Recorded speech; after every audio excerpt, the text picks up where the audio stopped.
Welcome to another episode of Lunch with the Shark. Join us as we dive deep into discussions about business, accounting, and finance to help you build a business that thrives. Now sit back and have a bite with your host, the Shark CFO, Vidal Espinosa.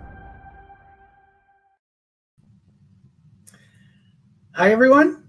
I hope you're having a good day. I know I am not the Vidal, the Shark CFO Espinosa, but I wanted to welcome you to Lunch with the Shark today. My name is Jeff Redondo, and I'm the managing partner of Invictus Advisors. Usually Vidal is here, but he actually had a doctor's appointment with his mom. So he said, "Hey, Jeff, why don't you go and talk to the people on Lunch with the Shark?" So I said, "Okay, I'll give them some valuable information that they can definitely use for their business." So how was your guys' weekend?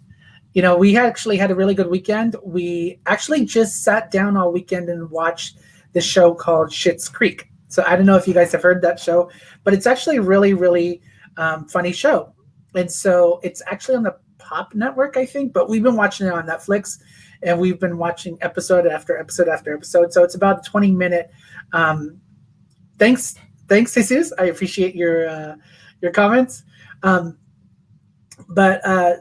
So it was a great show. So if you have a chance, I definitely recommend Schitt's Creek. So, but it was a great weekend. You know, weather was great. We actually went out to breakfast yesterday morning and had a great breakfast at Aunt Emma's, which is a local restaurant here. So just keep remembering to support those local restaurants, and so that we can all get through this pandemic together. So, so this week.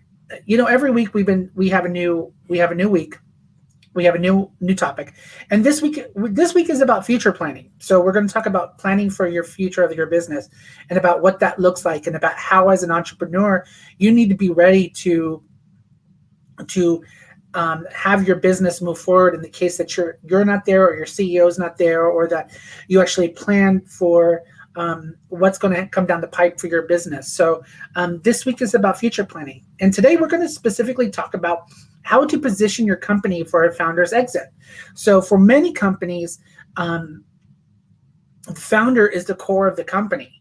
And when they actually leave, they take maybe part of the company with them, or they take part of, the success of the company goes with them. So today's topic is really going to be about positioning your company to make sure that when the founder leaves, that the company can still survive. So, like we've talked about before in Lunch with a Shark, having a business is just like having a child, right? There's a point in the life of a child where the parent has to leave the child, and for them, they have to figure out life on their own. So it's the same for business. So there's a point where the founder should leave the company to ensure the continued success, the continued growth and prosperity of the company. This will be a true test to really determine if the company is, with the pieces that the founder puts in place, will actually be able to continue the growth of the company. So it's really important to have these pieces put in place so that you as a business owner can make sure that your company continues to grow, right? So today, first of all, I'm going to share with you the 3 things most startup founders get wrong about exit planning. So you really need to make sure that you have a plan when, as a founder, you have a plan that when you leave your business, right? So the first thing that most people get wrong about exit planning is you don't plan for multiple options. Now, there are a ton of options out there that what you can do when you leave your business, but no one plans for them. And so as a founder, you need to make sure that you plan for every possible scenario. And you need to make sure that you plan for multiple options, because what if one of the options doesn't work? What if you think, oh, I'm just going to sell my business, but you have no one that's going to buy your business? So then what? Or I'm going to make sure that I have really profitable so that I can just live on my profits for the rest. Well, what happens if you're not as profitable as you think? So you want to make sure that you plan for multiple options, right? You don't have to have a specific detailed exit plan from day one of your startup operations, but at least you need to start thinking about what that's going to look like as you grow as a business, right? So that's the first thing. So first thing is to make sure that you have multiple options when you exit your business. The second thing that most startup founders get wrong about exit planning is that they don't know about the different exit types. There are multiple different exit types, but there are, in our experience, there are three basic exit categories, right? So the first one is a strategic financial exit. So what that means is that would you sell your company to another company or to a private investment firm? So you make sure the pieces are in place to make sure that strategically your business is ready to be sold, right? Secondly, is that you do what's called a fire sale, and the fire sale is, for founders, is one of the worst things that can happen to your business. It's basically where you're starting to run out of money, and so someone buys your company for pennies on the dollar. That's what's happened to a lot of major companies, that large companies, that they're bought for pennies on the dollar. And as a founder, if you don't plan for your exit, that's probably going to happen to your company. So you want to make sure that you're strategic around the exit. And the third option is to shut down, just to not do any more and not to do your business anymore. So you want to make sure that you can, so that you don't, you just shut your doors. So you want to make sure that you pick the right strategy that's going to be the best for you. One of the questions that we just got asked, thanks, Hernan, is that when should you consider an exit strategy? So you should actually consider an exit strategy when you actually are in the process of that you are getting tired of your business, or that you want to move, that you want to do something different with your business, or that maybe you want to get out of the day-to-day operations, or maybe things are too, you are realizing that your life is being taken over by your business and that you want to have a separate life. So you should really think about different types of exits when you have an exit strategy, right? So maybe you start to decide that your business is, maybe you realize that you're working 80 hours a week in your business and you just don't want to work in your business anymore, And so what you want to start to do is plan an exit strategy that's actually going to help your business move forward, so that you can continue to see growth and that you can continue to see revenue for your business, right?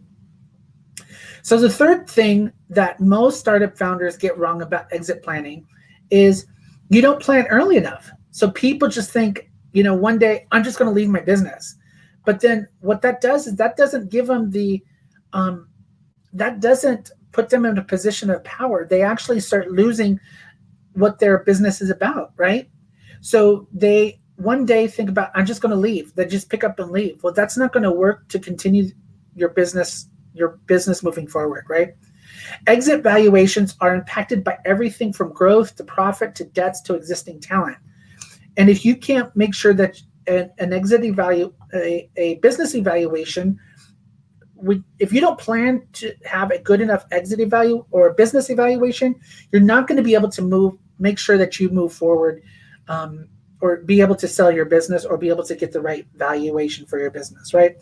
All of these things can affect these of your business evaluation, and a business evaluation will give you some protection when you decide to exit. Is there a difference between scaling and replacing yourself versus selling? Well, I think so. I think scaling and replacing yourself versus selling. So if you're a founder, right, and you've been doing all the operations and you've been doing everything that you've personally been doing, then it might be time to bring in an actual CEO that can actually run the company for you, right? Or they can actually continue to grow the business while you're being an owner, versus an actual in-depth part of being still very involved in the business, right? Or you can actually just sell your business. So there's many different ways that you can get out of your business, and why one of them is to hire a CEO that will actually take on the responsibilities that you've been doing. So for example, like, in our business, if Vidal one day decides, hey, I want to leave the business, we would need to bring somebody in that would actually need to replace Vidal, right? And that's going to cost a lot of money, because he deals with all the clients, he deals with the questions, he does lunch with the shark every day, he has interviews with different media companies. So he would be the one that we would actually need to find someone that would be able to replace Vidal, right? So we would actually need someone to actually help bring in the strategic mission of the organization. And so those that you would need to consider when you're actually bringing up when you're considering exiting your business, right? So now that we've talked about things that,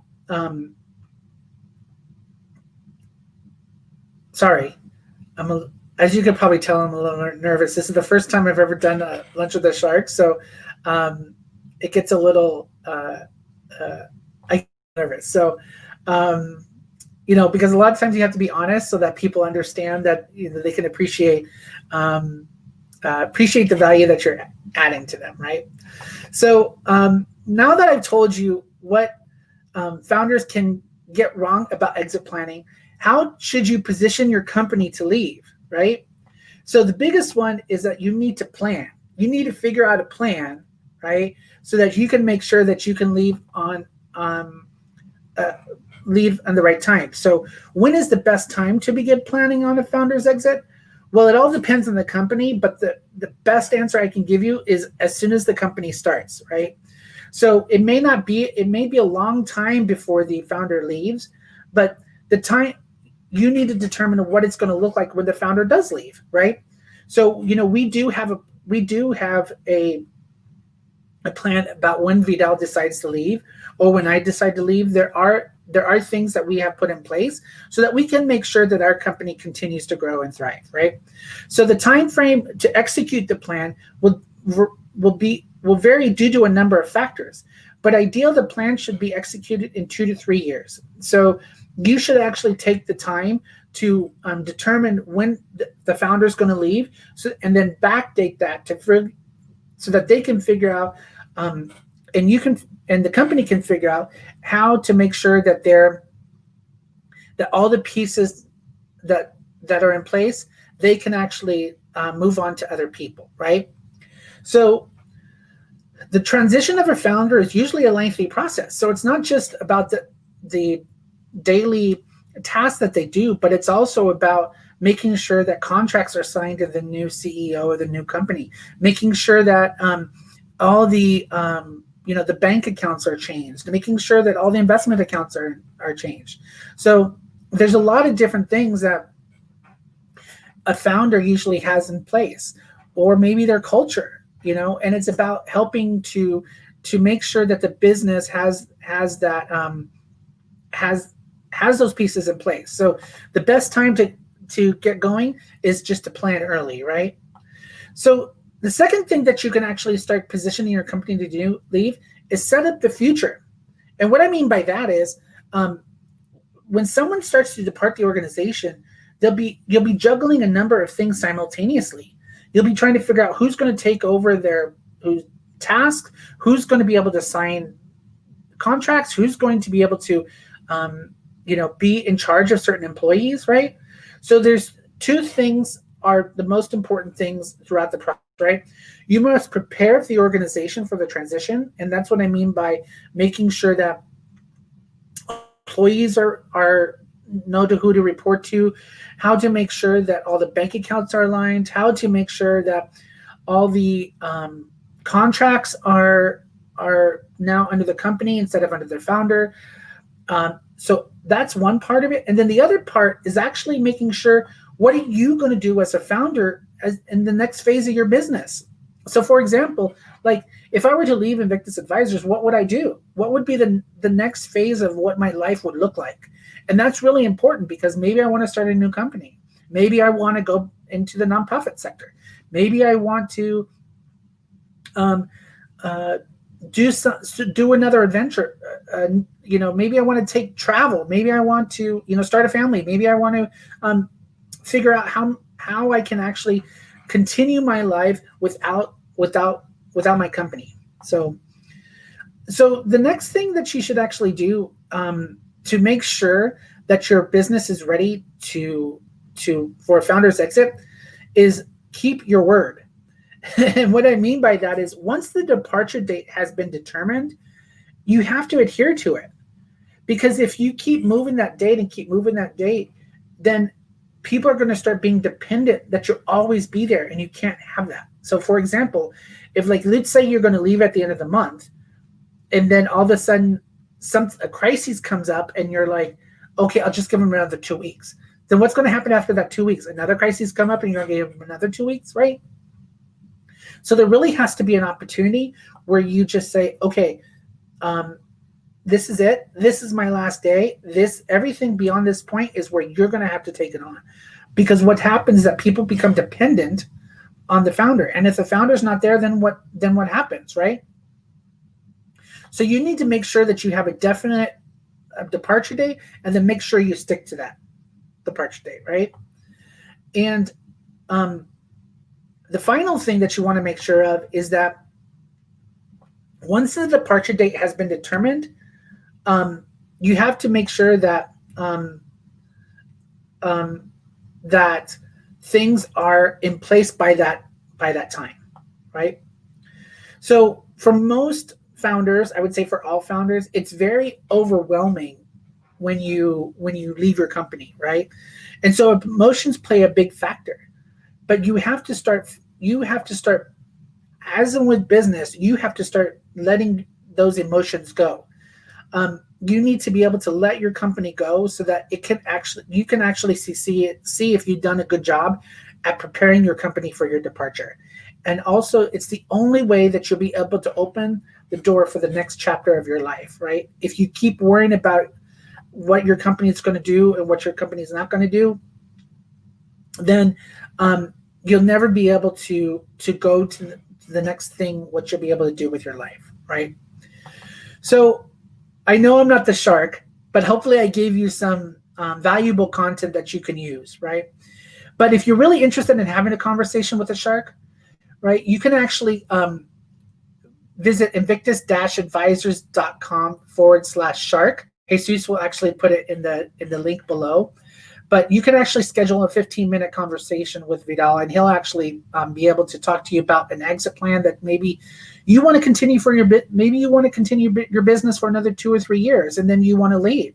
Well, Vidal can actually show you a plan to position your company to make sure that you're able to leave in those 2-3 years. But the only way you can do that is by setting up a call with him. So you want to make sure you visit invictus-advisors.com/shark, and you can see that in the little thing below. So right down there. So make sure that you check that out and schedule your time with that, right? So, I also wanted to talk to you about Spotify. So as we've shared before, Spotify is a place that you can actually get back episodes of Lunch with a Shark, right? So we're going to show you right now how to actually make sure that you get all the episodes of Lunch with a Shark, right? So first, you're going to open your Spotify, right? And on the top, you're going to actually type in Lunch with a Shark. And you'll see the Lunch with a Shark icon pop up there. And once you see that, it's a little red logo, you're going to actually click that, and it's going to take you to Lunch with a Shark podcast, right? And then you just actually go over to follow. Or if you want to play it right now, you can click play. But the follow button will actually get you, every time that we post a new episode, you'll actually be able to see all the episodes there, and you'll be able to listen to all the past episodes, right? So as with every Lunch with a Shark, Vidal always shares a quote. So today's quote actually comes from American entrepreneur Ray Kroc of McDonald's fame. Now, you notice that I probably didn't say founder because technically Ray Kroc was not the founder of McDonald's. The brothers Dick and Mac McDonald's were actually the founders of McDonald's, and Ray Kroc actually was the one that created the system that McDonald's has today, right? So the franchise system that they have today. So another little fact about McDonald's is that it was actually, the first McDonald's was in San Bernardino, California, which is about 15 minutes from my hometown, right? So shout out to everyone that lives in Fontana and San Bernardino. So because McDonald's was founded in San Bernardino, I wanted to give a shout out to like people in the Inland Empire. So today's quote comes from Ray Kroc, and he says, "If you work just for money, you'll never make it. But if you love what you're doing and you always put the customer first, success will be yours." And that's very true. So you can actually see it down there in the thing. If you work just for money, you'll never make it. But if you love what you're doing, you will always put the customer first. Success will be yours. And that's by Ray Kroc. So thank you all so much for joining me today. I really appreciate it. Vidal will actually be back tomorrow, but you can actually get some more great information from him. But thank you so much for being on Lunch with the Shark with me today. It was great to see so many people. So thank you so much. And as he says at the end of every Lunch with the Shark, ciao. Thank you for listening to Lunch with the Shark. If you would like to set up a consultation with the Shark CFO, Vidal Espinosa, visit his website www.invictus-advisors.com, and don't forget to subscribe on Facebook, Instagram, YouTube, Twitter, and LinkedIn.